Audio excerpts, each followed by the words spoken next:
umunyeshuri hanyuma yamukiriye ati mwakoze neza mugabo afata ikaramu avyandike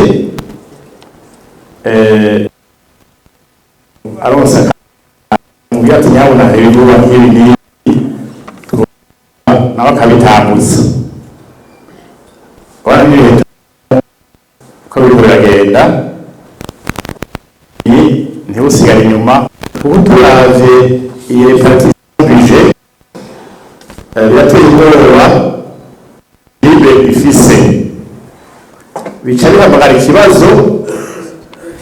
mbega muri ministeri y'Ubunyamukunda ko hari budget programme hakaba publication ya budget citoyen de recadrage kugira tumenye ivyo mwapropoje n'ivyo babemereye ko bitabavuyeko kuko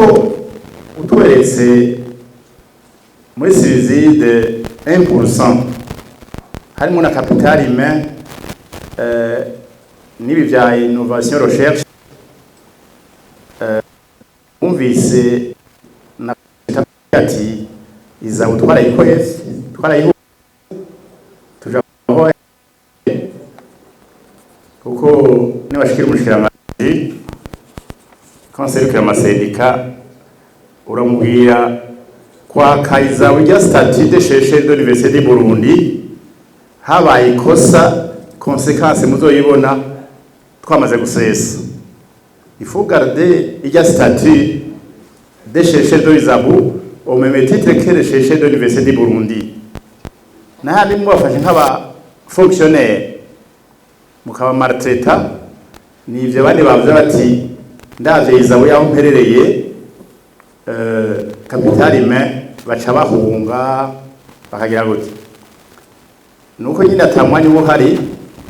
nk'iyi budget d'investissement muri agriculture publication ya budget citoyen iho twokomprena neza finalement i pourcentage iri élevée ija mu biki ko tuzi hariho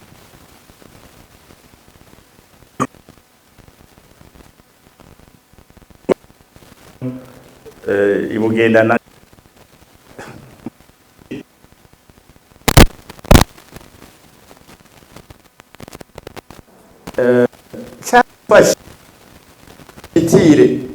biri doté avec les agriculture kagira 18%, yindi kagira 2%. Kama umva azoheza akava hehe na ya cheptere ni bajya bande bavuze rero séparation de ministère de l'environnement et de l'agriculture nta chimisi tubimazemo byadusizikaje ngo uradutangira yamuti nukuri recommandation nuko ba séparation kuko ngiye concrètement ico babandi baba batavuze uri directeur wa suivi evaluation ngiru yatashe au cabinet des ministres niko nibaza ugaca ugira suivi evaluation ya des secrétaires permanents naho niba uri munsi yabo hatiza kuba na ubundi mu directeur wa suivi evaluation mu kindi gisata muca ivyonye byose ni preuve suffisance ko hakwiye séparation ntihabe juge parti ku muntu umwe kuko nitwihutira kurima nkuko wabivuze uti promotion du secteur privé tubahimiriza kurima ubishoboye wese nagende kurima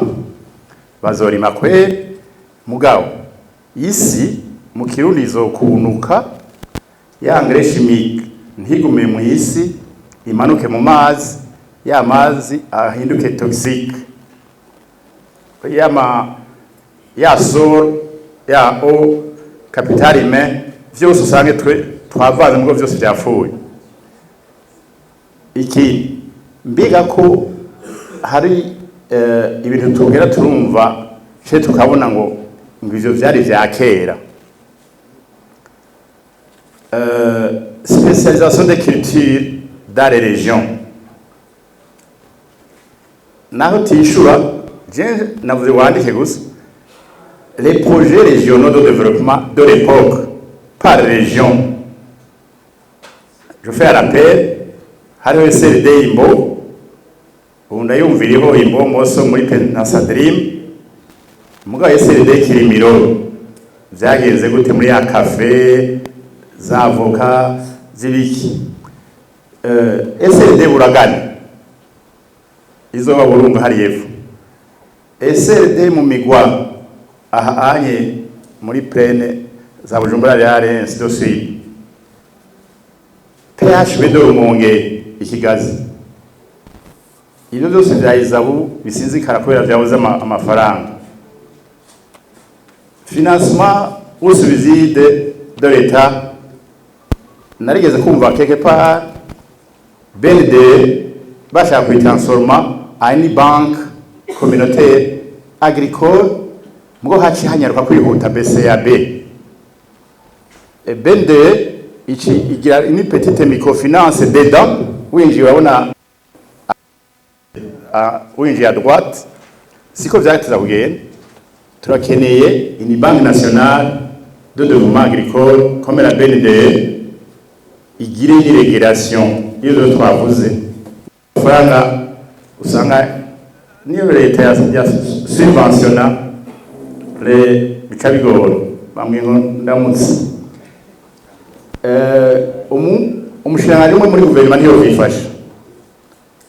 Je narumvise umusitanteri w'Inyanzarake